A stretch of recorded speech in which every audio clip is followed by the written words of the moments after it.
కాంగ్రెస్ ప్రభుత్వము పార్టీ 2 సంవత్సరాల క్రితము బీసీలకు 42% రిజర్వేషన్లు ఇస్తా అని చెప్పి హామీ ఇచ్చి ఈ 2 సంవత్సరాలు హామీ ఫిలప్ అయ్యేదాకా మేము ఎన్నికల హోమ్ అని చెప్పేసి మంత్రులు, పార్టీ నాయకులు, ముఖ్యమంత్రులు అందరూ దేశంలో, రాష్ట్రంలో ప్రతి వారంకు 3 సార్లు స్టేట్మెంట్లు ఇచ్చి దానికి భిన్నంగా ఒక్కసారి సర్పంచ్ ఎలక్షన్స్ పోవడంతో ఈ రాష్ట్రం లోపల ఒక ఆహాకారాలు వచ్చినాయి.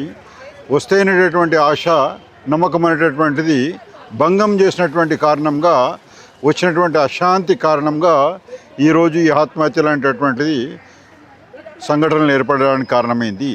దీనికి 100కు 100% రేవంత్ రెడ్డి ప్రభుత్వం బాధ్యత వహించాల్సిందిగా మేము ఈ సందర్భంగా డిమాండ్ చేస్తున్నాము.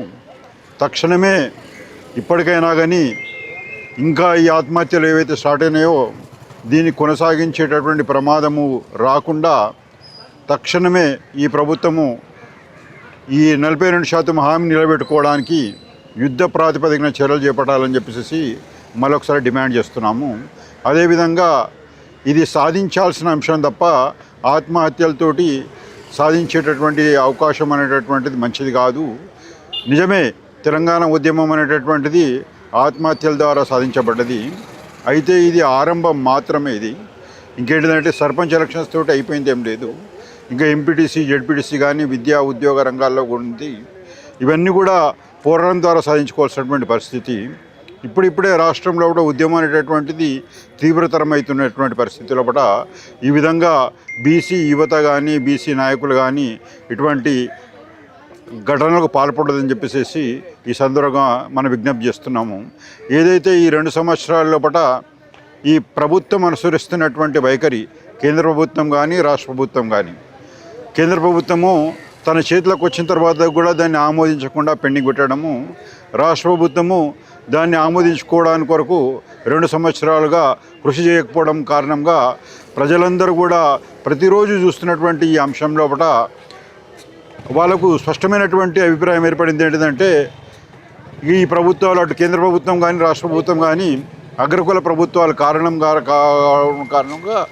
ఇది వీళ్ళు చేస్తలేరు అనేటటువంటి ఒక స్పష్టమైనటువంటి చిత్రం అనేటటువంటి కనబడడం కారణంగా ఒక నిరాశకు లోబడి ఇటువంటి ప్రమాదాలను చేసుకునేటటువంటి పరిస్థితి వచ్చింది.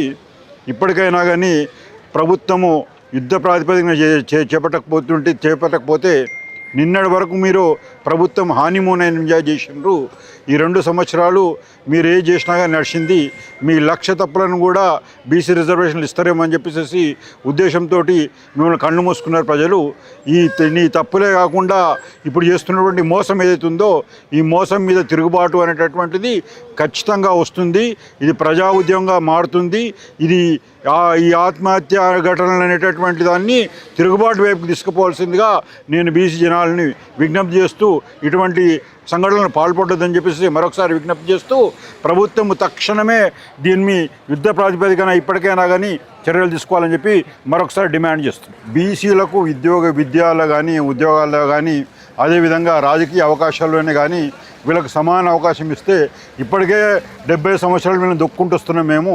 ఇది 1950లోనే రావాల్సినటువంటి అంశం. ఇది వాళ్ళకి జనాభా దామాషా ప్రకారము విద్యా ఉద్యోగాల లోపల, రాజకీయాల లోపల ఎస్సీ ఎస్టీలకు ఎట్లయితే అవకాశాలు వచ్చినాయో వాళ్ళకు కూడా వచ్చేటటువంటి అవకాశాలను మేము 70 సంవత్సరాల నుంచి దొక్కుంటూ వస్తున్నాము. ఎందుకంటే వీళ్ళు అతిపెద్ద నైపుణ్యమైనటువంటి సమూహము. వీళ్ళు డెవలప్ అయితే మేము తమిళనాడులో కూడా బాపనోళ్ళ పరిస్థితి ఎట్లుందో మా పరిస్థితి కూడా అట్లయితే అనేటటువంటి ఒక ఆలోచన విధానంతో ఈ దేశంలో ఉన్నటువంటి అగ్రవర్ణాలు కానీ, రాష్ట్రంలో ఉన్నటువంటి రెడ్డి రావులు కానీ ఏ అవకాశాలు రానియకుండా బీసీలో ఉన్నటువంటి చైతన్యాన్ని ఎప్పటికప్పుడు దొక్కుకుంటూ రావడం కారణంగా ఈరోజు ఈ పరిస్థితి వచ్చింది.